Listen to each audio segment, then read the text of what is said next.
Chapter 13, Managing with Your Medical Team.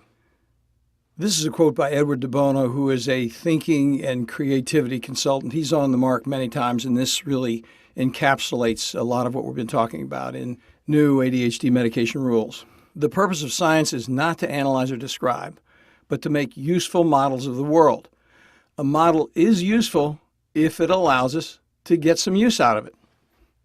Your medical team is just that, a team. If you don't or can't play as a team member, your care will suffer. So let's get some basics on the table before you take your next treatment steps. You can't do all this by yourself, but you can do much more than you thought before we started in new rules. Choosing your ADHD medical team. What I'm about to tell you is not meant to be offensive. It's just common sense. You won't get any use out of all this new science and all the suggestions in this book if you don't or won't work with your team and don't track your progress more specifically. Choose your team for affirmative correction of your ADHD progress, not to add an increased challenge or counterproductive dialogue.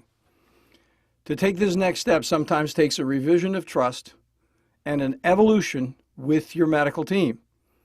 You may have to rebuild or change your ADHD treatment team, so these are some important thoughts in that regard.